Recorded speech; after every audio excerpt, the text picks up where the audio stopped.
Boa noite, pessoal. O som tá saindo aí? Tá ouvindo? O jogo tá. Boa noite, agora tá saindo aqui. Estou ouvindo, sim. Aham. Joia. Ok. Pessoal, Tá nós bem, tá legal o som. vamos dar início aqui à 10ª palestra de estudos, né, do projeto Quarentena de Estudos da Serva Brasil, com as acervas estaduais. Eu gostaria de agradecer o Diogo por estar aí compartilhando informação e conhecimento conosco, né, cara? E a vocês também que estão Legal, obrigado pelo convite. prestigiando esse trabalho. É, Obrigado a né, todos. 10 palestras, você vê que a coisa está fluindo bem, né? Vamos ter muito mais pela frente, isso aqui é só o início. Se vocês prestarem atenção naquela arte que foi enviada com a listagem das palestras, vão ver que o conteúdo, os temas, né, os tópicos tratados, cara, são alguns muito inusitados e no geral, são bem práticos, ou seja, está diretamente relacionado com a nossa demanda e nossa usabilidade, né? Não é nada para se falar, se perder tempo e deixar de Exatamente. lá. E hoje vamos ter aqui uma palestra sobre um tema que é mais do que inusitado, mais do que o já normal, né? Que demanda uma pessoa bem capacitada e que tenha tido tempo, né? E tenha efetivamente testado as possibilidades, que é o caso do Diogo. Então, velho, é com você aí, manda bala e estamos aqui à disposição. Peço a todos, antes de mais nada, desliguem as câmeras e os microfones durante a palestra do Diogo. Perguntas deverão ser feitas via chat. Manda a sua mensagem aqui que ele vai estar respondendo no tempo dele. Ao final da palestra, aí nós faremos o seguinte: nós vamos abrir para perguntas e interações com câmera e microfone, mas ao final da palestra. Beleza? É com você, Diogo aí. Um abraço a todos. Legal. Valeu.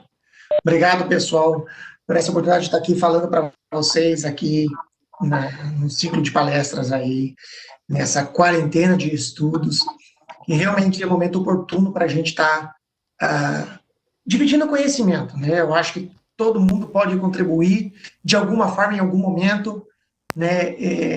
E eu acho que esse é um dos maiores prazeres que o ser humano pode vivenciar e a gente dividir conhecimento. Espero que com o que a gente vai tratar aqui hoje à noite, a gente possa então contribuir de alguma forma para o nosso conhecimento, né, para a nossa evolução como cervejeiro, né? Então, realmente, fico muito lisonjeado poder participar desse momento e agradeço a Serva Brasil, né, a Serva Paraná, em especial na pessoa do Lenir, com quem também a gente entrou em contato para a gente estar trabalhando aqui hoje, e a todos vocês que estão nos assistindo aí em qualquer parte do Brasil. Então, já deixo aí a minha primeira pergunta, né, para que vocês participem, coloquem suas perguntas aqui, tá? Não deixem, não hesitem, não deixem para a última hora, vão perguntando, a gente vai respondendo conforme dá, tá certo?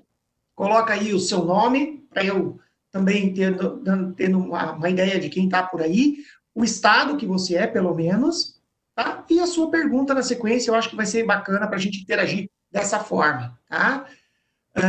Eu sou o Diogo Endes, sou cervejeiro caseiro há 10 anos, com muito orgulho, e por essa história de me tornar cervejeiro caseiro, que há muitos anos eu queria ser, aprender a fazer cerveja, enfim, e, enfim, nunca me atinei para isso. Então, em 2010, aí conheci alguns amigos, desde então, faziam cerveja, né? Desde então não parei, né? Fui fazer meu doutorado com isso também, inclusive com cervejas com baixo teor de etanol. Isso em 2011 até 2013, quando eu defendi. Então, foi um tempo bastante bacana e que a gente pôde aprender bastante. Então, vai deixando sua pergunta aí, sua colocação, etc. Tá bom? E eu acho que a primeira pergunta que a gente pode fazer aqui é a seguinte: alguém de vocês aí já teve algum problema com o etanol? Minha tela está aparecendo para vocês aí? Não está passando? Aqui está. Vai lá. Algum de vocês já teve algum problema com álcool no que diz respeito à legislação de controle de consumo de álcool? Recentemente, um aluno meu, entrando em contato comigo, perguntou: professor, desenvolvi uma doença que chama rubor asiático, ou seja, ele é intolerante ao etanol. Então, ele queria saber como faz para produzir cerveja com baixo teor ou sem nenhum etanol, né? Para quem sofre de doenças hepáticas também, né? Se porventura isso também pode ser oportuno, quem gosta de tomar cerveja, tá? É um momento oportuno para a gente debater isso. Além de, por exemplo, pessoas que, né, trabalham ou consomem drogas controladas, né, remédios controlados, tá? Para a gente poder consumir cervejas, né? Pessoal, André, tá. Só para fechar a sua câmera aí, feche sua câmera, seu microfone, tá bom? Para não carregar o sistema, legal? Então, esses são alguns dos problemas que a gente pode enfrentar no nosso dia a dia e que às vezes a gente conhece um amigo, um familiar, etc., que pode ter um problema com relação a isso. Então, perceba que a gente consegue driblar esses problemas com técnicas de processo, que é o que a gente vai bater o papo aqui nesta noite de hoje, né? Júlio está perguntando, Júlio, só coloca daí onde você é.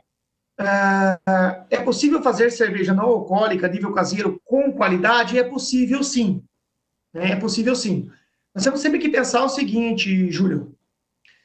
Nós temos sempre, tudo que você resolve controlar de um lado, ele pode ter uma compensação do outro. Tá? E a gente já vai falar um pouco sobre isso quando a gente entrar em leveduras. Tá certo? Fortaleza. Obrigado, Júlio. Então, assim, a gente pode ter esse problema. Se você tenta desviar o caminho de um lado, você pode ter uma compensação do outro. E isso pode impactar na qualidade das nossas cervejas. Mas sim, é possível a gente fazer cerveja de qualidade num nível de caseiro, né, com cervejas tendo baixo teor alcoólico. Então, esses são alguns dos problemas. Então, se vocês já tiveram algum desses problemas, coloquem aí, para eu saber, olha, eu conheço um amigo que tem esse problema, o outro não pode isso, eu mesmo, de um tempo para cá, quero experimentar a produzir e consumir cerveja sem álcool, tá certo? Mas isso porque, olha só, o interesse do consumidor por cerveja sem álcool, ele de fato tem aumentado nos últimos anos, tá? Por todos esses problemas que a gente acabou de colocar, né? E a gente pode destacar, em especial, os países na Europa. A demanda por cerveja sem álcool tem aumentado lá. Tá? Então, perceba que existe um nicho de mercado a ser explorado. Para quem é cervejeiro profissional também, existe um nicho de mercado a ser explorado. Tá? Eu morei na Alemanha entre 2007 e 2008, e naquela época já tinha muita cerveja sem álcool no mercado. Depois, né, os grandes patrocinadores, as grandes cervejarias começaram a patrocinar até atletas, até porque a cerveja a gente sabe que é um líquido extremamente nutritivo. Você tem vitaminas, sais minerais, né, proteínas, aminoácidos ali. Então perceba que esse líquido de reposição de nutrientes para atletas, ele pode ser utilizado na forma de cerveja. Tá? Só que é claro que daí a cerveja precisa ser sem álcool. E aqui no Brasil, esse mercado agora está sendo conhecido, agora está sendo pensado em exploração, tá? De se explorar esse mercado. Mas na Europa isso já é certo. Só que a tendência é que esse mercado lá aumente ainda mais nos próximos anos, assim como aqui no Brasil. Tanto é que a gente já pode ver rótulos no mercado, né, contendo baixos teores ou nenhum teor de álcool. Quando eu falo nenhum teor de álcool, vocês podem acompanhar aí no slide, nós temos aí a legislação brasileira, a instrução normativa 65 de dezembro de 2019, do ano passado. Essa instrução normativa chegou para ajudar o decreto 9902, que veio lá em julho para a gente, tá? Vocês lembram disso? Então, a legislação alterou. Então, agora nós temos a denominação de cerveja sem álcool, aquela que contém até 0,5% em etanol, tá? Cerveja com teor reduzido de etanol, aquela que tem até 2% em etanol, e, obviamente, a partir dali passa a ser cerveja. Nós temos teor de etanol maior, tá certo? Então, essa que a nossa legislação determina. Nós vamos nos basear aqui no nosso debate hoje na legislação brasileira, tá? Vamos esquecer o que tem fora. Tá? Cada país tem uma definição, tem uma determinação que, neste momento, não vai interessar para a gente. Por outro lado, é importante a gente citar esse mercado para entender como eles estão explorando em termos de vendas, de marketing, etc. Tá? Júlio está colocando de novo aqui a pergunta: qual a garantia de qualidade, controle teor alcoólico que um cervejeiro caseiro pode dar à sua cerveja? Bom, literalmente as medidas. Você controlar a densidade inicial e densidade final, tá?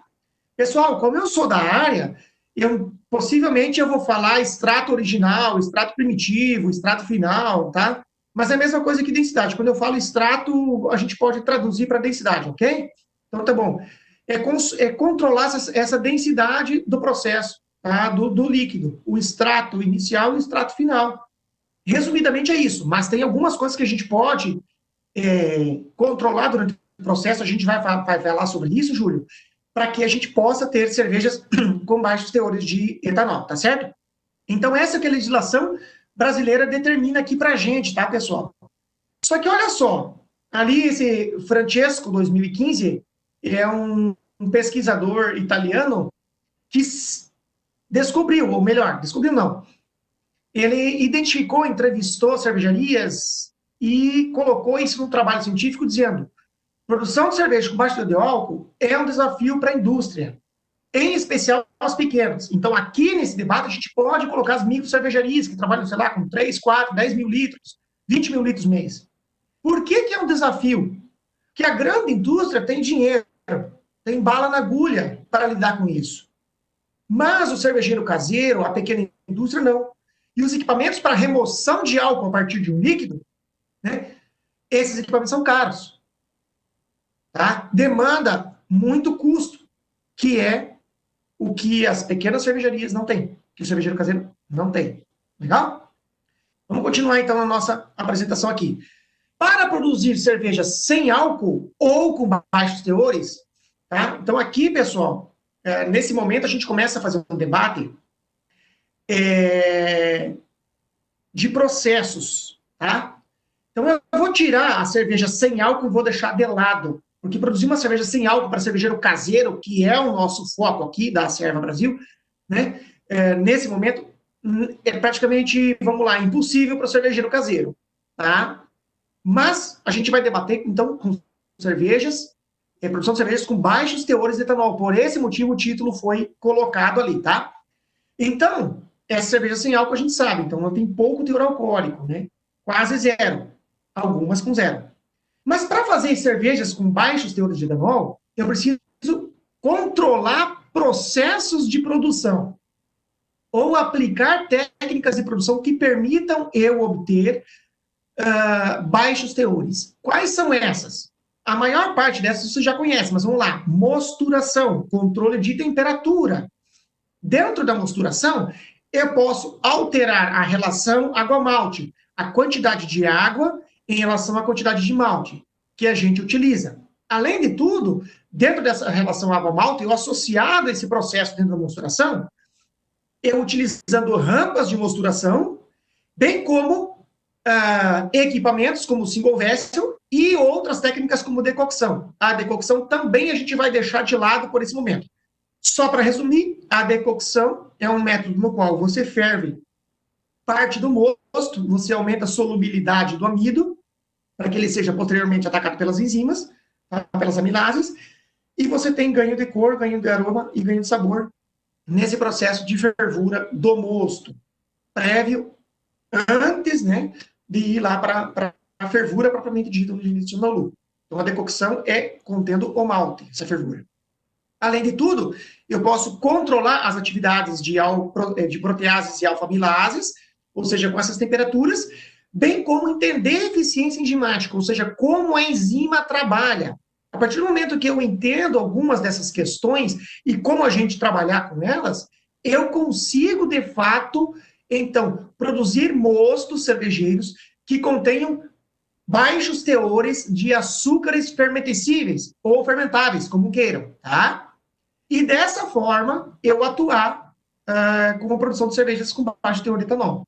Não é só isso. Eu posso controlar esse processo de produção de cervejas com baixo teor de etanol utilizando leveduras específicas, que tem sido debate aí, né, a Bio4, junto com a Agrária, fizeram uma exposição de uma Red Ale, se não me falha a memória, não lembro, lá no estande da Agrária, eu tive a oportunidade de provar, a gente já vai falar um pouco sobre ela também, tá? Mas está aí, está visível. Mas essa levedura, a gente pode comprar ela como cervejeiro caseiro? Bom, já adianto para vocês que não, eu não consigo comprar o vial de 50 mililitros, tá? Eu tenho que comprar grandes quantidades e dividir entre os cervejeiros. Isso é possível? É. Mas tem um custo mais elevado do que uma levedura tradicional. Então, além dos processos de mosturação, eu também posso atuar sobre os processos de fermentação para a produção de cerveja sem álcool. Tá legal aí? Então, com dúvidas, vão colocando aí suas dúvidas, suas contribuições, tá? Então, o que aconteceu? Durante o meu doutorado, que eu fiz lá pela USP, Escola de Engenharia de Lorena, eu estudei a substituição de malte por adjuntos malteados, tá? Nesse caso, eu utilizei a quinoa, aquele grãozinho que a gente utiliza para colocar como arroz, fazer tabule doce, etc., né? Então, eu malteei esse grão, né, que é um grão de origem andina, e substituí o malte com esse grão. Além de tudo, tive que fazer adaptações da mosturação para produzir cervejas com baixos teores alcoólicos. Bom, essa é uma das formas que a gente pode, então, começar. Substituir malte por adjuntos que tenham baixos teores de açúcares fermentescíveis ou fermentáveis, tá certo? É uma das formas. Não era a questão da quinoa. Eu utilizei a quinoa porque ela tinha um apelo nutricional muito grande. E, além de tudo, 2013, por exemplo, foi o ano internacional da quinoa. Então, veio a calhar também. Eu comecei o doutorado em 2011, defendi em 2013, então foi realmente muito oportuno isso. O que aconteceu naquela época já para a gente adiantar com o processo aí? Olha só, eu peguei um grão que produzia um mosto muito viscoso. Então, eu tive que fazer a adaptação dessa mosturação que vocês estão vendo aí. E o que aconteceu? Aumentou o teor de fermentescível, de açúcar fermentescível. Eu tive que trabalhar com uma rampa de proteases lá para a espuma, bastante, né, por um bom tempo ali, e também trabalhar com amilase lá a 72 graus Celsius. Só que nesse caminho nós temos que pensar que outras enzimas trabalham, como a beta-amilase. A gente já vai falar um pouquinho sobre isso, vai mostrar um gráfico bacana, tá? Então é o seguinte, percebam que as enzimas que degradam os compostos presentes no malte não são uma chave liga-desliga. Ah, chegou numa determinada temperatura, ela não trabalha mais. Não é assim. Tá?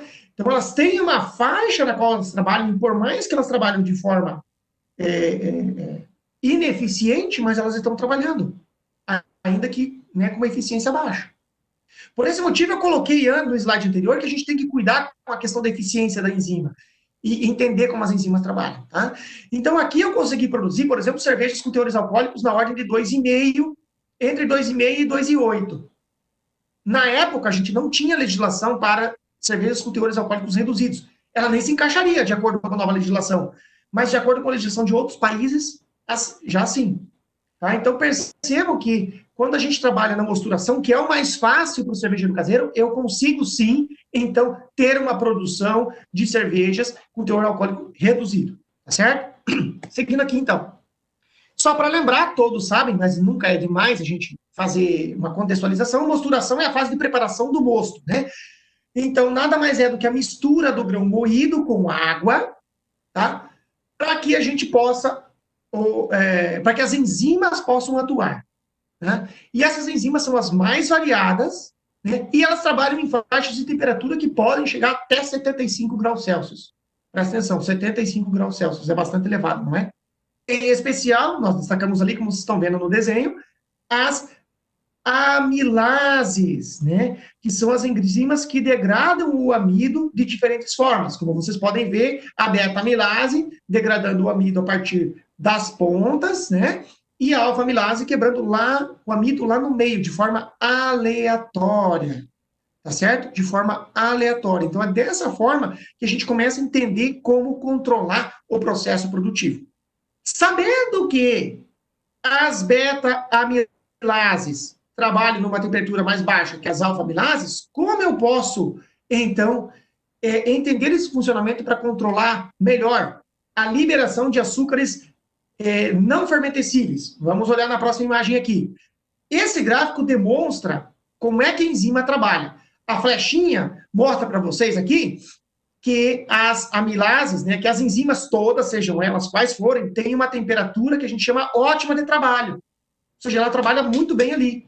Mas olha só, se eu baixar ela, eu vou sair um pouquinho aqui, se eu baixar ela ali para uma temperatura, sei lá, de 20 graus Celsius, podem ver que ela continua trabalhando de uma forma menos eficiente. Se eu elevar a temperatura para cima da temperatura ótima, também ela continua trabalhando. Por isso, as enzimas não são uma chave liga-desliga.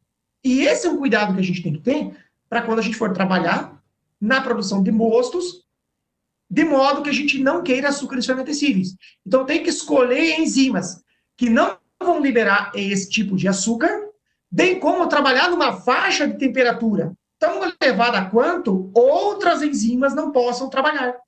Em especial aqui, a gente cita as beta-amilases. A gente não quer que as beta-amilases trabalhem. Opa! Então já fica aí a primeira estratégia para a gente produzir uma cerveja sem álcool. Fazer mosturação a 73, 74 graus Celsius. Tá certo? É uma das formas que a gente pode trabalhar trabalhando a 73, 74 graus Celsius. Mas, Diogo, isso funciona para todas as enzimas? Não. Olha só aqui o próximo gráfico.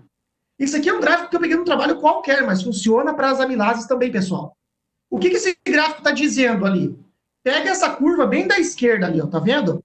Lá em atividade da enzima, tá? Perceba que esse gráfico tem o X, ele baixa muito rapidamente até 4 horas e logo na sequência finaliza ali por volta de 10 horas, tá com atividade zero. O que significa isso? Aqui está em horas, mas poderia ser em minutos, como é o caso das amilases, das proteases, por exemplo.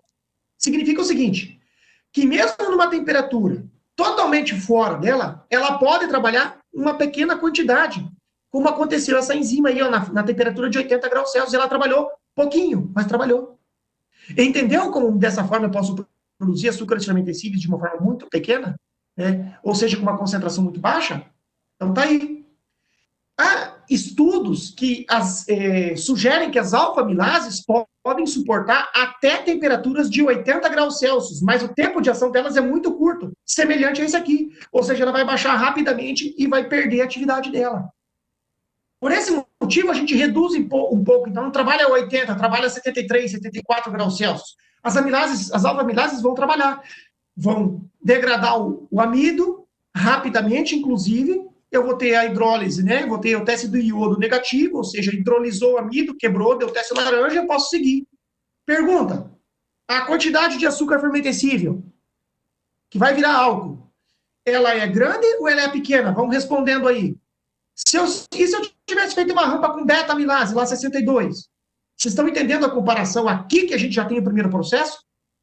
Então, para reduzir teor alcoólico, esse é um dos primeiros pontos, tá? Deixa eu dar uma olhada na pergunta aqui. O Vitor perguntando, com a levedura para a produção de cerveja sem álcool, o processo ocorre somente na fermentação ou tem alguma etapa necessária na mosturação? Essa é uma estratégia, Vitor, que a gente pode usar com duas ferramentas, mosturação e fermentação. Então, a colocação foi importante nesse momento, tá, Vitor? A gente já vai falar sobre fermentação, tá? Mas eu posso usar outras estratégias, como é a mosturação que eu estou colocando aqui, né? B está perguntando, não sei quem é B, coloca aí. Se for Beatriz, Bernardo e da onde? Tá? E qual seria o meio termo entre alfa e beta? O meio termo entre alfa e beta é por volta de 65, 66 graus Celsius, que é aquela rampa, aquela infusão única que a gente trabalha, por exemplo, para produzir cervejas inglesas, tá? Que a gente usa. Bernardo, obrigado. Então tá aí. Esse é o meio termo, por volta de 66 graus Celsius. Mas, se eu quero uma cerveja com baixo teor alcoólico, por que eu vou botar a beta-amilase trabalhar? Se a beta-amilase quebra o amido a partir da ponta, liberando maltose, e essa maltose que vai virar álcool, eu não quero isso. Então, justamente, eu vou controlar temperaturas de mosturação, porque eu não quero beta-amilase, só quero alfa. Quero degradar o amido o mais rápido possível para dar o iodo negativo e eu seguir o processo de fermentação. Até porque, eu vou voltar no slide aqui das enzimas, tá, pessoal? Vou voltar aqui, ó. Olha só, a alfa-amilase vai quebrar no meio, certo? Mas, aleatoriamente, ela pode quebrar na sequência e liberar uma glicose. Ela pode quebrar na sequência e liberar uma maltose. Então, mesmo a alfa-amilase, ela libera pequenas quantidades de açúcares fermentescíveis. Primeiro, ela libera grandes dextrinas. E depois, mesmo essa dextrina, ela vai quebrar aleatoriamente. E aleatoriamente significa que pode liberar glicose, que pode liberar maltose, que pode liberar maltotriose, tá? Esse é o trabalho da alfa-amilase. Então, perceba que eu quero trabalhar com alfa e não com beta. Porque a beta, eu tenho certeza, ela vai liberar maltose, e eu não quero maltose no meio. Por quê? Porque eu quero reduzir o teor alcoólico final da minha cerveja. Vocês perceberam que até agora a gente não falou na quantidade de malte a ser utilizado? Tá aí. A quantidade de malte, é claro que ela vai impactar no teor alcoólico final também, na densidade inicial, tá certo? Mas, quando eu favoreço, ou seja, eu trabalho simplesmente com alfa-amilase, eu posso, mesmo com uma grande quantidade de maltes, ter uma cerveja com teor reduzido de álcool. Ficou claro isso? Por quê? Porque a alfa-amilase está trabalhando lá em cima. Né? O Bernardo perguntando de novo. Então, gera uma rampa de 10 minutos a 64 graus Celsius e partir para 74 graus Celsius por mais 50 minutos, mesmo assim conseguiria um ABV baixo? Não. Por quê? Porque você trabalhou a 64. Esquece 60, esquece de 60. Para a gente produzir, Bernardo, até foi legal essa tua pergunta. Produzir cerveja com teor alcoólico, esquece mosturação abaixo de 70. Esquece. Sempre acima de 70. 72, 74. Isso significa o seguinte: quando você fizer a tua mosturação, você vai arriar o malte, você vai aquecer a água até 60, 70, 76, 78, você vai misturar o malte, ela vai baixar ali para 73, 74, e você segue na misturação, 72. Tá com medo de você inativar a enzima? Começa a 70. Então, aquece a água até 73, 74, mistura o malte, e ela vai baixar para 70 e você vai ter a hidrólise do amido. Tá? Seguinte, quando a gente pega as fichas técnicas dos maltes, em especial os maltes bases, fazer um adendo aqui, tá? Tem lá que o poder, né, o tempo de sacarificação é de 15 minutos, sob condições específicas. Entre essas condições específicas de mosturação que as malterias fazem, tá mais ou menos tá uma faixa de temperatura a 70 graus Celsius, tá? A gente chama isso de malte congresso, tá? É uma forma de análise. Pô, 15 minutos de hidrólise? Por que em casa a gente não pode ter 15 minutos de hidrólise? Isso é possível, tá? Só que lembra, depende das condições. Quantidade de água malte, que a gente já vai falar também, tá certo? E daí o Landro já rebate com a pergunta: e como controlar o corpo final da cerveja? Com a quantidade de malte na receita? Aí é que tá. Normalmente a gente vai trabalhar com cervejas mais encorpadas assim, tá? No caso, trabalhar com alfa-amilase lá em cima, com temperaturas altas, nós vamos ter uma cerveja mais encorpada, tá? Isso vai ser inevitável para a gente. Porém, o que eu posso fazer nesse caso? Então, reduzir a quantidade de malte, ou seja, para que a minha densidade inicial seja menor também. Como a quantidade de extrato, né, de todas as substâncias que estão no mosto, se a gente colocar pouco malte, elas também vão ser pequenas, o impacto no corpo da cerveja também não vai ser tanto. Tá? É a mesma analogia que a gente pode fazer para cervejas. Quando você quer uma cerveja encorpada e alcoólica, você coloca muito malte, cerveja mais leve, né? Tudo bem que a gente trabalha com misturação, mas cerveja mais leve e menos alcoólica, você bota menos malte. Então, a analogia é igual. Tá? Se você colocar pouco malte e ainda assim trabalhar com uma alfa-amilase com uma temperatura bem elevada, você consegue ter uma cerveja um pouco mais leve. Tá? Também com relação com o que o Júlio perguntou ali, sobre ficar doce. Exatamente, pessoal. Então é o seguinte, as dextrinas que as alfa-amilase liberam, elas têm poder edulcorante de deixar adocicada a cerveja. Então, o que você pode fazer? Reduzir a quantidade final de dextrina. Como é que você reduz a quantidade final de dextrina? Reduzindo a quantidade de malte. Tá? Mas do dulçor residual vai ser intrínseco esse processo. Vai ser intrínseco esse processo. Legal?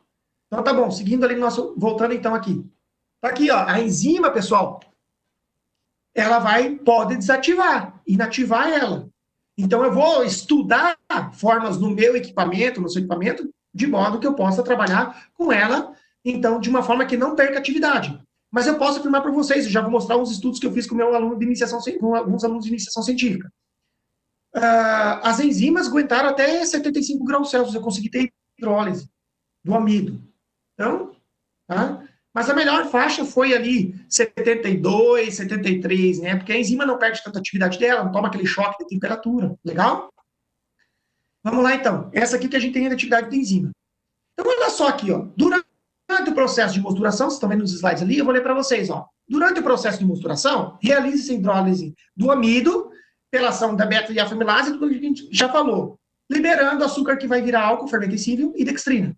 Por isso eu posso controlar e de modo que eu quebre o amido somente com alfa-amilase, lá 72, 75 graus Celsius. Ficou claro isso?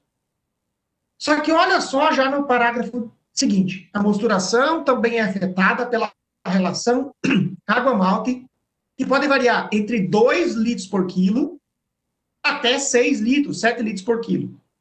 Quantos de nós já fez uma cerveja alcoólica, né, seguindo, por exemplo, o Beer Smith, e daí o Beer Smith sugere para você, ó, coloque lá 2,5 litros de água para cada quilograma de malte. Você baixou bastante a sua relação água-malte. Onde eu quero chegar com isso? As amilases trabalham, tem uma faixa de trabalho ideal para a temperatura, como a gente já falou, mas elas também têm uma faixa ideal de temperatura com relação à quantidade de água presente no nosso processo.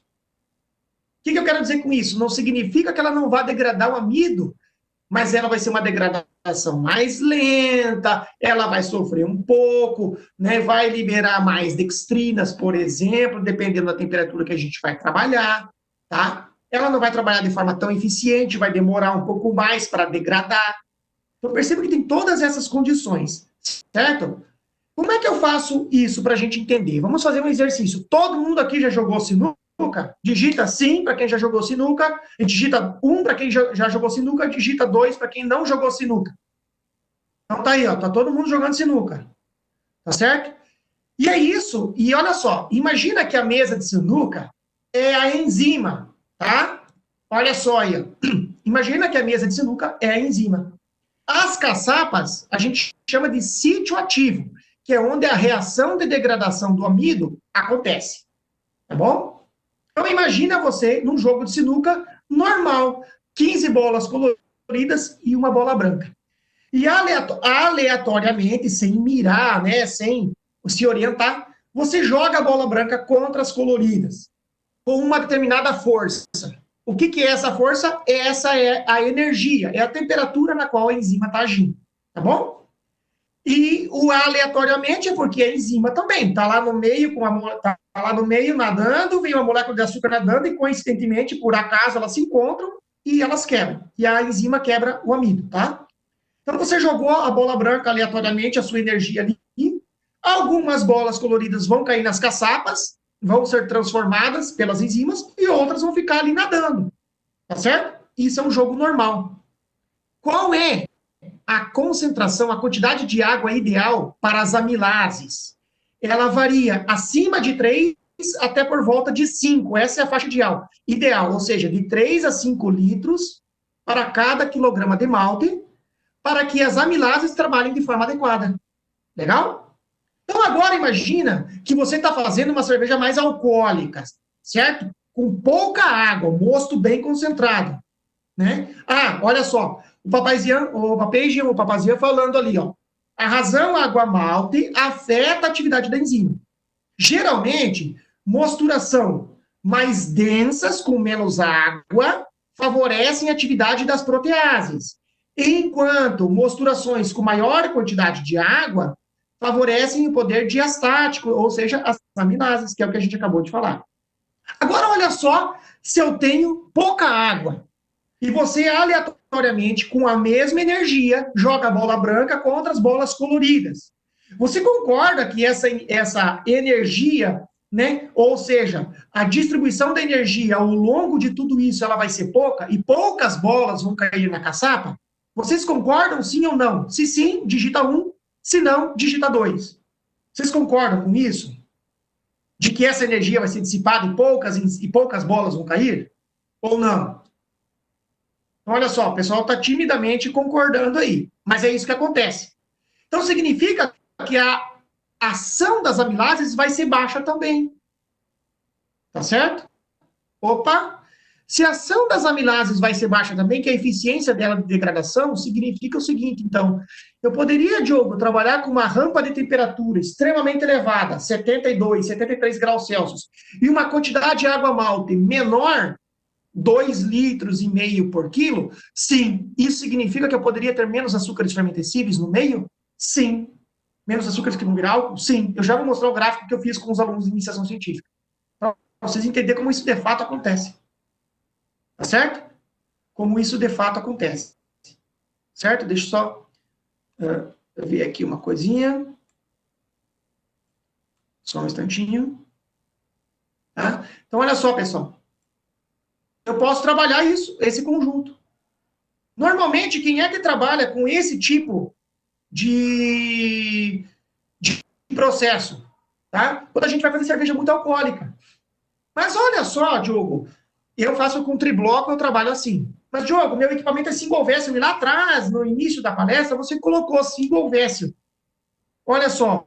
O contrário, gente, também é verdadeiro.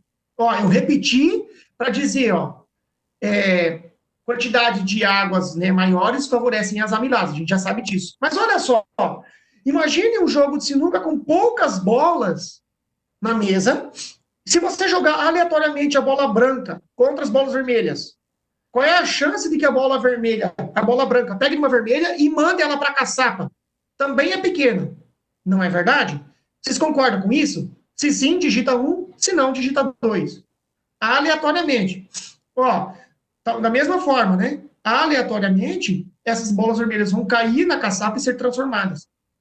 Então, o que significa isso? Para quem trabalha com single vessel, brewing na bag, e trabalha com toda a água inicial, você diminui a eficiência da enzima para a degradação do amido.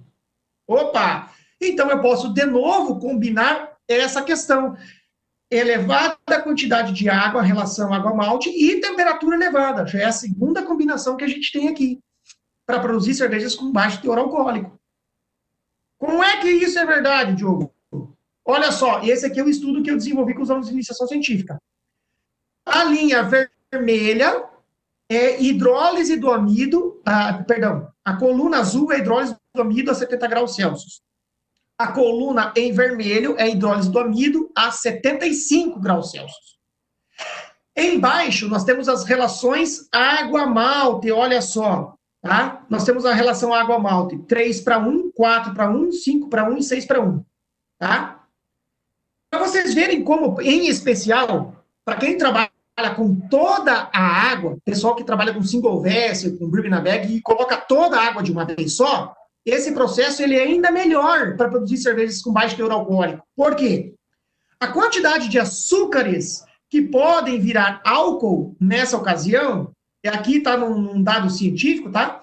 E chegou perto de 190 gramas por litro para 70 graus Celsius e por volta de 180 gramas por litro para 75 graus Celsius.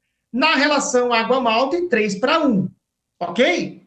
Então, significa o seguinte, jogo, se eu dobrar a quantidade de água, 6:1, né? A quantidade de açúcar que vai virar álcool vai cair pela metade. Vamos ver se isso é verdade? Olha para a relação 6:1 ali. Nós temos, na relação 6:1, nós temos 70 gramas por litro. Aí eu pergunto para vocês, 70 gramas por litro é metade de 190 ou é menos que a metade? Quem acha que é menos que a metade, coloca aí, menos que a metade. Quem acha que é metade, então, 70 gramas por litro. É menos que a metade. Exatamente. O que significa isso? Se eu tenho uma relação água-malte extremamente elevada e uma temperatura de mosturação elevada, a quantidade de açúcar fermentescível, que vai virar álcool, ela é menor. O que isso vai impactar diretamente lá no processo de produção? Não significa que o amido não quebrou. Podem ver que aqui, no nosso caso, né, a gente fez o teste, o amido todo foi quebrado. A gente fez o teste do iodo, deu laranjadinho. Só que a quantidade de açúcar em temperaturas elevadas, 75 graus Celsius, e com uma relação água-malte bastante elevada, baixou muito a quantidade de açúcar que vai virar álcool. Pronto, simples assim. Detalhe, pessoal, não foi feita lavagem aqui, simplesmente foi filtrado o mosto e analisada a concentração. Certo? Então, significa que se eu dobrar a quantidade do 3:1, não vai pela metade, vai abaixar a metade. o que nós estamos voltando, o que a gente volta para o nosso gráfico aqui da mesa de sinuca com muita água, né? É isso que acontece. Então, se eu trabalho numa relação água-malta extremamente elevada e temperaturas elevadas de alfa-amilase, eu vou ter poucos açúcares fermentescíveis, né? Ou, enfim, no meio, no mosto. Só que, gente, não adianta nada eu fazer tudo isso e deixar o tempo de mosturação muito longo. Deu hidrólise do amido, vai para inativação, mash out e vai para fervura, sem lavar o mosto. Ficou claro isso daí? Tá, essa ideia é possível de ser trabalhada como cervejeiro caseiro? Aí eu volto na pergunta aqui, deixa eu voltar aqui, rapidinho aqui, nas perguntas. Eu posso ter qualidade na minha cerveja? Posso, com baixo teor alcoólico. Pô, você colocou o malte chocolate, colocou o malte special B para dar umas frutas passas, né? Aí você trabalhou com uma relação água-malte extremamente elevada, né? Muito elevada, toda a água de mosturação, né? Mosturação lavagem, para quem faz em duas partes, que nem eu faço em duas partes, água primária e secundária, né? Junta tudo, faz mosturação em altas temperaturas, pronto. Você vai ter uma cerveja com maltes escuros, etc. Só que é claro, como o outro colega colocou, e o dulçor dela, sim, a gente pode ter um dulçor residual que pode incomodar algumas pessoas. Cabe a nós fazermos o teste e identificar. Isso vai impactar na minha percepção, no meu gosto? Vai ser enjoativo para mim? Sim ou não? Lembrando que eu posso ainda balancear o dulçor com o amargor. Não é isso que a gente faz para cervejas alcoólicas, como Barley Wine, Imperial Stout, Doppelbock, que pode ter um teor de residual devido às dextrinas, né, a ser uma cerveja encorpada. Então, eu posso balancear isso com álcool, com o amargor do lúpulo. Tá ficando claro? Vão deixando suas perguntas aí, pessoal. Se não tá ficando claro, para a gente explicar de novo, tá? Vamos lá, então, aqui. Algumas coisas podem ser feitas com cold mesh. Dani Matos perguntando. Sim, Dani, é o próximo slide. Eu estou mostrando aqui o slide do gráfico para vocês. Literalmente é o próximo slide. Tá aí, ó, cold mesh. Então, vamos lá. O que é... Ficou claro, então, aí a mosturação com elevada temperatura em relação à água malte? Só para eu saber, a gente vai para o cold mesh aqui, pessoal. Vamos lá. Além do cold mesh, não seria ideal não trabalhar maltes cristal e cara? O Júlio também pergunta. Pois é, Júlio, tem essa preocupação, tá? Mas aquele negócio, eu acho que cabe a gente experimentar isso. A gente não precisa colocar grandes quantidades de malte, cristal, etc. De repente, uma pequena quantidade para dar uma corzinha, só para dar aquela lembrança, entendeu? Acho que a gente pode explorar nesse sentido, junto com o cold mesh que está vindo aqui, tá? Então, vamos aumentar a carga de lúpulo para compensar, exatamente. Então, usamos duas variantes, temperatura elevada, de arriar o malte, e diluição do mosto. E a compensação do lúpulo, nesse caso, a gente não vai trabalhar, porque a compensação do lúpulo não está ligada, não está associada à produção de cerveja sem álcool, tá? Está simplesmente a balancear o dulçor, neste caso, tá bom? Então, nesse caso, Vitor, a gente vai deixar a compensação do lúpulo para outro momento, beleza? Caiu o áudio? Vocês estão me ouvindo? Sim. Digita 1, não digita 2. Então tá, obrigado. Então, olha só aqui. O que é o cold mesh? É a extração de cor, sabor e aroma do malte utilizando mosturação a frio, a 20 graus Celsius, 25 graus Celsius, ou seja, temperatura ambiente, tá? Como a gente viu nos gráficos anteriores, a enzima trabalha em temperaturas baixas, mas muito, muito pouco. Então, o que a gente vai ter aqui, ó? Nesse cold mesh, a gente vai recuperar cor, sabor e aroma, tá? A gente vai recuperar bem, isso recupera bem, proteínas, né, uma recuperação média alta, 65%, 67% de proteínas, de aminoácidos, e basicamente, o que é que solubiliza nessa água em cold mesh? Açúcares simples. Quem são os açúcares simples? Glicose, um pouquinho de maltose que tenha sido produzido, né? Lá no processo de malteação, a sacarose, que também está presente no malte, um pouquinho de frutose. Resumidamente, são esses açúcares que vão dissolver no mosto. Só que eles são muito, a concentração deles é muito pequena. Tá? Eu não vou ter dissolução de grandes moléculas de amido. Por quê? Porque olha só ali, a temperatura de gelatinização, ou seja, de ajudar o amido a dissolver nessa água, ela é muito baixa. Ou melhor, a temperatura de gelatinização do amido, ela é alta. Como a temperatura de mosturação, de extração no cold mesh, ele é baixa, eu não vou extrair esse amido, ele nem vai dissolver nesse líquido. O que eu vou ter? Eu vou ter poucos açúcares simples. Dali, o que eu posso fazer? Aquecer, ir para a temperatura de fervura, o mais rápido possível, tá? Ferver esse mosto, colocar daí o lúpulo, etc., e ir para a fermentação. Essa é outra técnica. Tá? Essa é outra técnica.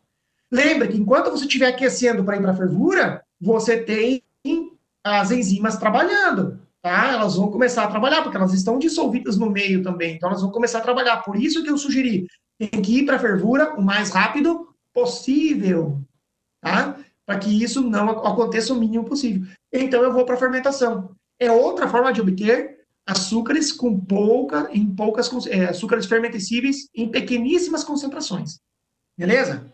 Qual é a outra técnica que a gente pode utilizar?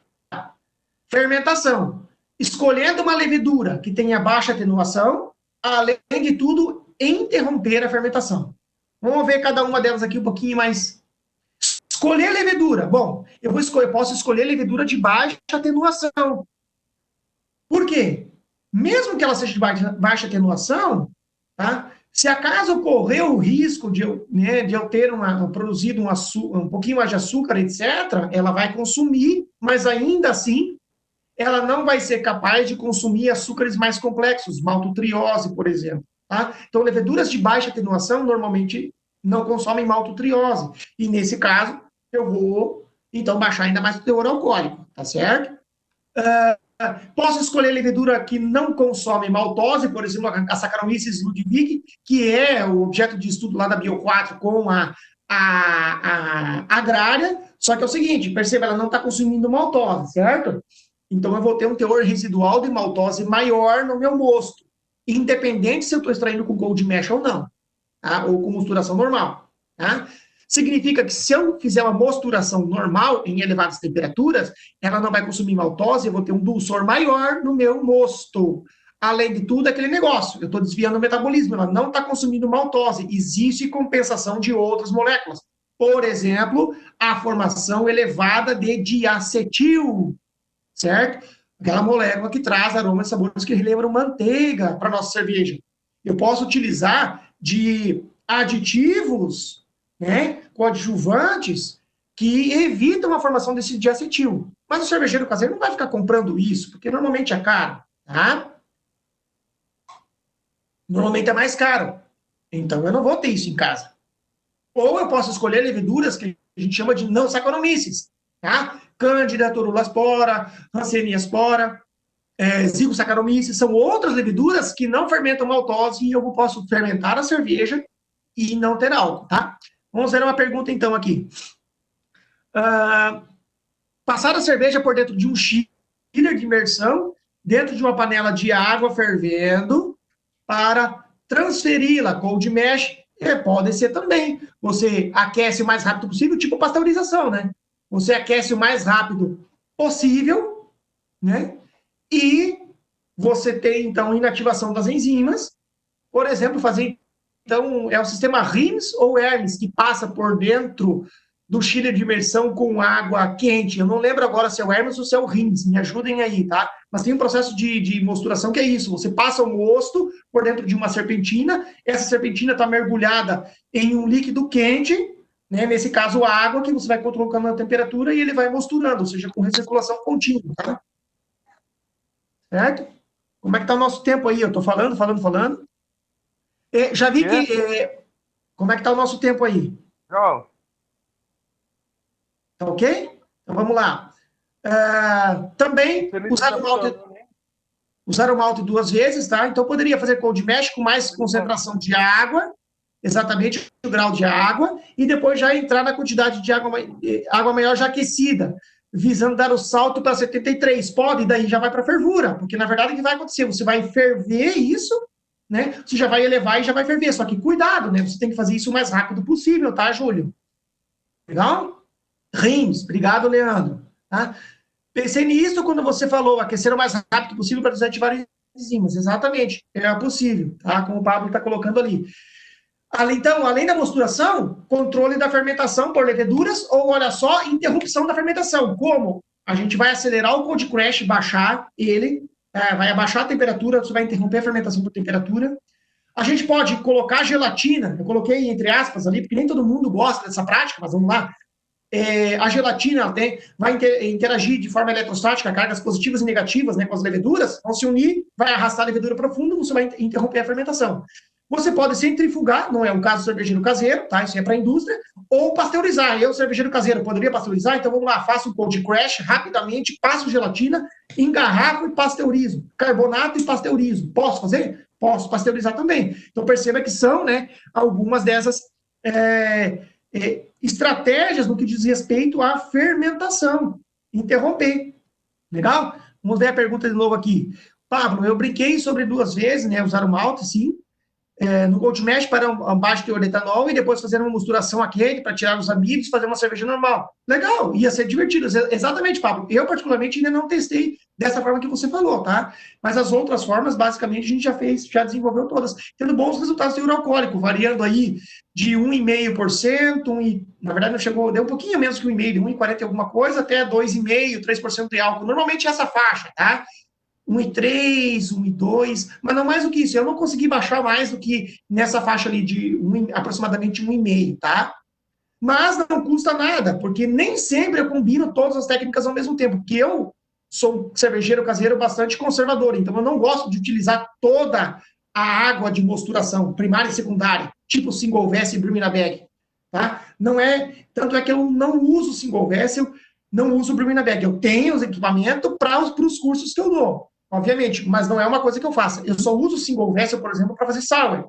Eu tenho controle de temperatura para acidificar. Fora isso, não utilizo. Utilizo sempre o tribloco que eu tenho, né? Eu tenho um tribloco de 20 litros. Eu tinha de 40, mas hoje eu faço 20 litros, um post-mix fechado, boto no Kegerator ali, tem sempre cerveja fresquinha e sempre podendo variar. Legal? Então, vamos lá, pessoal, para nossa... Finalizando aqui a nossa palestra. Estratégias para a produção de cervejas com baixos teores de etanol, que todos nós podemos fazer como cervejeiros caseiros. A gente não precisa demandar de grande esforço. Primeiro, trabalhar a relação água-malte, normalmente em relação água-malte extremamente elevada. Toda a água de mosturação, primária e secundária, lá no single vessel, o Brewing Bag, equivalente a isso. Tá? 6 litros por quilo, 7 litros por quilo. A eficiência enzimática vai ser menor. Além disso, eu posso combinar com elevada temperatura de mosturação. Para quê? Para favorecer somente a alfa-amilase. Terminado isso, eu posso escolher uma levedura de baixa atenuação ou uma levedura não Saccharomyces.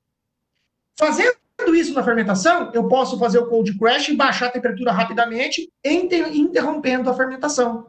Legal? Essas são as principais estratégias que a gente tem para a produção de cerveja sem álcool. Eu posso combinar, fazer uma delas ou combinar mais de uma delas, tá certo? Mais de uma delas. Então, vamos lá aqui, ó. O Marcelo Fenol, de Brasília, né, tá perguntando aqui, gostaria de saber sobre a técnica de fazer cerveja normal. Depois da fermentação, reaquecer a cerveja para evaporar o álcool e depois fazer lupulagem de sabor. Isso é possível? Sim, você vai estar pasteurizando a cerveja. Pasteurizando, você vai estar evaporando também o álcool. Só que temos que tomar cuidado com esse tipo de técnica. Por quê? Porque junto com o álcool, algumas moléculas produzidas pelas leveduras, tá, vão embora também com essa temperatura de pasteurização, de evaporação. Tá? Não é só álcool. Eu posso desenvolver algumas reações de Maillard, por exemplo, e tornar a cerveja um pouquinho mais escura, notas de caramelo um pouquinho mais evidenciadas. Isso também pode acontecer. Para quem tem o paladar treinado, consegue perceber a diferença entre a cerveja não pasteurizada e a cerveja pasteurizada. Então, perceba que eu posso ter alteração, não é só uma questão do lúpulo, é uma questão dos maltes também, além das moléculas presentes que conferem aroma e sabor, como ésteres, por exemplo. Imagina você fazendo, sei lá, uma Dubel, tá? Uma Tripel. uma quadrúpel ou dark strong ale, como queiram. E daí você evapora todo o álcool. Não é só o álcool que vai embora, são moléculas de aroma e sabor também. Tu vai querer perder isso? Justamente o trabalho fenomenal que a levedura fez. Então é melhor que a gente controle a formação do álcool, né? Ou de açúcares que virarão álcool, todo ele antes no processo de mosturação e deixa a fermentação acontecer. Ainda que eu possa interromper ela, como a gente viu ali. Faz o cold crash, passa a gelatina e tora o pau para carbonatar ela. Legal? Ficou claro isso daí, pessoal? Bom, o que a gente fez, então, nessa palestra de hoje? Nós primeiro perguntamos se a gente tem problema com o consumo de álcool, né, que existem políticas de combate, né, de consumo de álcool, né, favorecendo a saúde, que o mercado cresceu. Aprendemos sobre, em especial sobre técnicas de mosturação para reduzir o teor de açúcares fermentescíveis, tá? Seja elas de mosturação em relação a água malte ou trabalho de alfa-milase. Posteriormente, a gente viu a técnica de mosturação de cold mash para extrair poucos açúcares fermentescíveis, em especial só aqueles que são solúveis mesmo, glicose que está ali livre, um pouquinho de maltose livre, sacarose, enfim, ou seja, não vou degradar o amido, tá? Vou conseguir extrair só esses poucos açúcares.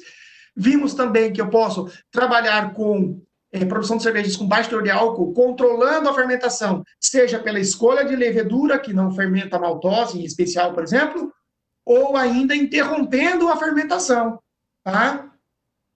Esse foi o apanhado geral que a gente fez nessa palestra de hoje, que a gente pode combinar essas estratégias, legal?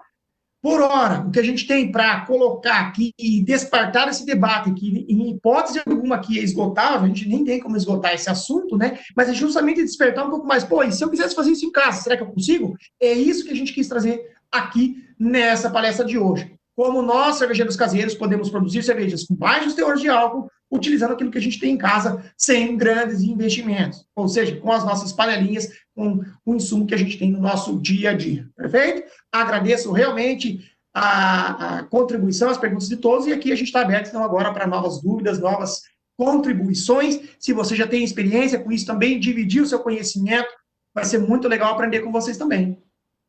Obrigado aí, pessoal. Saúde. Vamos lá, perguntas aí. Podemos, então, esquecer os adjuntos e fazer cerveja com baixo teor similares às normais? Sim, a gente pode. Lembra que toda, de novo, é um cobertor curto. Você vai deixar de fazer alguma coisa, você vai ter uma outra compensação, como é, por exemplo, ter um mosto, né, um pouco mais adocicado, uma cerveja final um pouco mais adocicada, né? Eu posso ter essas questões, mas eu posso compensar, perdão, deixa eu só bloquear meu microfone por um instantinho aqui. Mas eu posso compensar isso com amargor, tá? Coloca um pouco mais de lúpulo para dar um amargor, vai ajudar um pouco mais eu a compensar esse dulçor. Aí uma questão sensorial, tá? Existem estudos que sugerem que mesmo alguns provadores treinados não conseguiram identificar qual era a cerveja sem álcool ou com álcool claro, considerando que a cerveja tem um teor normal de álcool, 4,5, 5, e não 12, 13%, né? Mas que não conseguiram identificar grandes diferenças sensoriais a ponto de impactar negativamente a cerveja no que diz respeito ao comércio. Então, veja que mesmo provadores treinados, a gente pode sim identificar, mas isso talvez não impacte tanto se eu quisesse vender essa cerveja, porque para quem eu vou vender essa cerveja? Para uma esmagadora maioria de pessoas que não tem uma capacidade ou um paladar treinado para identificar diferenças sensoriais nesse tipo de processo, nesse tipo de cerveja. Legal? Essa foi a pergunta da Dani Matos. Mais perguntas aí, pessoal, por gentileza. Quais são as dúvidas? Vamos lá. Dúvidas, questionamentos. Estamos aqui para todos podermos aprender juntos.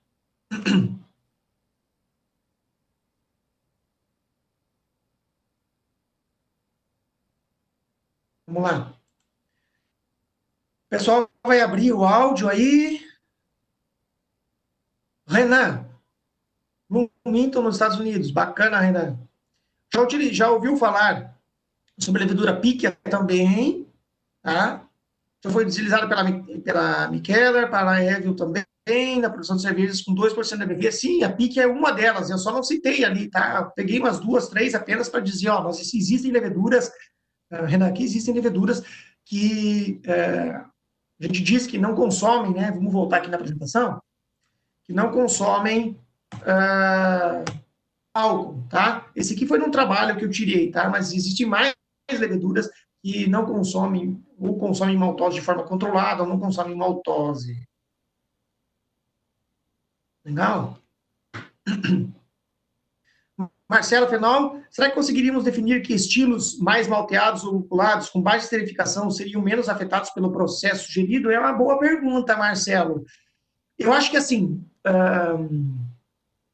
talvez a gente trabalhar com cervejas mais limpas pode ser uma estratégia mais adequada para a gente ter uma cerveja com teor alcoólico e não impactar tanto no sabor ou aroma, tá? Se nós pegarmos cervejas mais esterificadas, ainda que, né, algumas elas utilizem aminoácidos como precursores de aromas e sabores, né, de álcools superiores também, né, tem leveduras que usam álcools superiores de forma elevada, e algumas dessas que não fermentam a maltose, tá? Então, talvez não, cara. É que toda vez que eu produzi cerveja sem álcool, nos meus experimentos, que normalmente entendiam, obviamente, né, uma questão de pesquisa, depois a gente avaliava o sensorial, era sempre buscando padrões de mercado, tá? Nunca tive, eu nunca produzi, eu experimentei em produzir, por exemplo, como eu falei, uma Dubel, né, com baixo teor alcoólico, tá? O que eu faço, normalmente com cervejas que seriam mais alcoólicas, é ter um corpo bastante elevado. Então, eu boto uma carga de malte grande e trabalho só a 70 a 72 graus Celsius. Mas como a carga de malte é grande, eu ainda assim consigo ter um teor alcoólico relativamente normal, 5, 6%, né? Essa técnica pode ser usada para cervejas sour de fermentação mista, por exemplo, poderia ser usada também, poderia ser usada sem nenhum problema, tá? O Leandro Marques perguntando. E você ainda vai reduzir ainda mais o teor alcoólico, né? Primeiro, porque as bactérias já vão consumir parte de alguns açúcares, produzindo ácidos orgânicos ali, liberando e acidificando o meio, né? Ainda que consuma de forma pequena, mas como vai reduzir ali também, né? Então, olha só, posso combinar baixo teor de quantidade de malte, né? Uma levedura que não consome, eu fazer uma sour, por exemplo. Sours, normalmente, é baixo teor de etanol, considerando a nossa legislação, sim, é uma boa.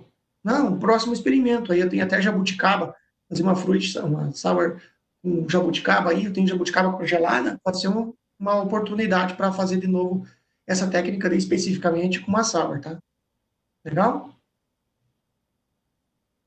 E se eu tenho baixo teor de etanol, sim, depois eu vou ter talvez menos produção de ácido acético, mas é que o ácido acético também está associado ao tipo de bactéria pós-fermentação por levedura. A levedura produz álcool, seu oxigênio, então esse cerveja fermentada e tem contato com o ambiente, vai criar uma bactéria cetogênica, daí vai virar ácido acético, né? Não é o caso de uma lambique, por exemplo, que daí tem uma produção, né, algumas bactérias produzem ácido acético, mas de forma mais controlada, etc. Uma dark mild pode ser, já não, uma boa para fazer uma cerveja sem álcool. Legal? E mais aí, pessoal, de perguntas, dúvidas que a gente pode contribuir. Também quero ouvir de vocês aí o que vocês já fizeram, já testaram, se deu certo, não deu. E aí? Mais alguém aí com dúvidas, perguntas? Então, eu acho que é isso, pessoal. Realmente agradeço aí a participação de todos vocês nesta noite aí, tiraram um tempo para a gente poder bater um papo bacana aqui. Meu contato tá no próximo e-mail aqui, ó. Vou deixar para vocês. Sigam a gente lá no Instagram. Algumas referências que eu utilizei estão aí, ó. Aí eu sigo a gente lá no Instagram, @Diogo Endes, ou meu e-mail, cervejeirodiogohenrique@gmail.com. Escrevam para a gente, participam, dividam seus conhecimentos comigo, é sempre bom ouvir cervejeiro, tá? A Jana, invejando você com cervejinhas frescas sempre. Pois é, Jana, ao longo do tempo, pelo menos para mim faz mais sentido, né? Abrindo um pouco o nosso debate, eu produzia assim 40 litros, mas era muita garrafa, post-mix, aí, né, chega um tempo, agora eu estou numa fase de produção, de produção de cervejas de guarda, aí então uma Doppelbock está maturando, esse final de semana faço uma Imperial Stout, a próxima da Imperial Stout vai sair para uma Dark Strong Ale, Dark Strong Ale, daí então eu faço mais uma Barley Wine, para todas alcoólicas, né? A gente fez a palestra com baixo teor alcoólico, né? Mas eu estou produzindo cerveja, eu gosto de cervejas alcoólicas, né? E assim vai indo. E a César vai ser de guarda, vai ser engarrafada, vai deixar lá. Quero esquecer. 1 ano, 2 anos, 3 anos aqui, um tempo consumir. E as cervejas mais frescas aí, IPA, Weiss, Red Ales. Não, a Weiss ainda é garrafa, né? Mas IPA, essa Viena, tem uma Viena e uma Brown Ale engatada, né? Então aí devagarinho a gente vai consumindo cervejas essas que têm que ser consumidas mais frescas, vão todas para o barril. Legal? Acho que era isso, pessoal da organização da Serva Brasil tá por aí. Estamos aí, Manda um estamos alô. acompanhando aqui. Pessoal, caso tenha mais alguma pergunta, pode utilizar aí a câmera e o microfone, mas aparentemente acho que já foram feitas aí. Diogo, muito obrigado mais uma vez, cara, pela sua participação, né, o compartilhamento de informações, conhecimento, né? Agradeço também o pessoal aí que esteve presente aí, prestigiando aí mais uma palestra, agora a 10ª palestra do nosso projeto Quarentenas de Estudos das Acervas, que é um projeto da Acerva Brasil e das Acervas estaduais, né? Muito obrigado. Ô Diogo, você cuidar com essas cervejas aí, que isso aí é bravo, né? O teor alcoólico não é Sim. dessas lâminas suas, não, viu? É muito bom. Não, parece contraditório, né? Mas apesar de sempre de gostar de cervejas alcoólicas e a esmagadora maioria das cervejas que eu faço serem de uma potência de álcool maior, eu sempre dediquei os meus estudos, como vocês puderam ver, para cervejas com baixos teores alcoólicos. E isso desde 2011, 2012 eu já faço isso, né? Por quê? Porque é uma cerveja que tem potencial de mercado. Eu vivi isso lá na Alemanha e eu acho que ele ainda é pouco explorado pelas cervejarias, em especial as micro cervejarias, a gente obviamente coloca aqui, né? Aqui no Brasil. E eu acho que todo cervejeiro que tem a sua indústria pequena, 2, 3, 5, 10 mil litros, ainda assim faz testes nas panelinhas de 50, 100 litros. Então eu acho que a ideia é também poder despertar essa, né? Opa, por que será que eu não posso? Vamos fazer o teste. Não custa nada. Vocês vão se surpreender que a gente pode ter cervejas boas, sim, pessoal. Com baixo teor alcoólico e cervejas maltadas, carregadas de malte, carregadas de lúpulo. É claro que nem eu falei, aquelas compensações, tá? Então a gente vai balancear essas compensações para chegar no produto que me agrade e agrade o meu cliente. Eu acho que essa é a ideia principal aqui, de a gente despertar um pouco mais esse debate para que a gente leve para as nossas cervejarias, né? Seja ela da minha casa ou da minha indústria, e a gente possa explorar isso, porque o nicho de mercado está aí, ele está crescendo, as pessoas estão querendo consumir cerveja sem álcool e não estão encontrando no mercado. Cara, eu acho que é isso aí. O mais importante, eu acho, desse tema aí, que a gente é pra galera sair da Matrix, né, bicho? Sair da caixa. São novos horizontes, tantas Exatamente. possibilidades. Muitos não acreditavam que fosse possível, a não ser através de osmose, né, de fervura e tal. Também, eu nem citei, exatamente, eu nem citei É, os outros modelos, eu coloquei mais fora nos da realidade, biológicos, né? que aqui tem a Realidade. mosturação. Exatamente, é fora da nossa realidade. Agora, aproveitar e dizer que é o seguinte, essas palestras, assim como as demais, estão sempre disponíveis no canal do YouTube da Serva Brasil. E os arquivos que são compartilhados pelos palestrantes são disponíveis também aí no site da servabrasil.com.br, ok? Mais uma vez, muito obrigado. Quanto à questão aí de associados ou não, esse projeto da Serva Brasil e das Acervas estaduais, ele tem como base, como foco, informar, compartilhar e socializar, criar uma socialização entre todos os cervejeiros, caseiros profissionais, associados ou não, né? As acervas vão muito além da questão interna. Exatamente. Nós temos outras funções e outros objetivos, né? Que é o de disseminar a cultura e socializar. Não é esse, Diogo? Exatamente. Inclusive, Kelvin, né, eu sou aqui do Paraná, estou em Maringá, cidade da melhor cervejaria do Brasil, pelo terceiro ano consecutivo, a Catedral, e eu vou fazer o seguinte, eu vou te enviar os meus slides no formato de PDF e você disponibiliza aí onde você julgar pertinente. Joia, obrigado. Hoje à noite, na verdade, já vai estar disponível no YouTube esse vídeo. Sim, E até amanhã, você me mandando aí pelo Zap mesmo, eu já disponibilizo a todos aí. Mas é isso aí, gente. Muito obrigado mais perfeito. uma vez. Estamos juntos aí e vamos passar essa fase aí. Beleza? Um abraço a todos aí. Boa noite. Exatamente. Força a todo mundo. Obrigado, pessoal. Um abraço. Tchau, tchau.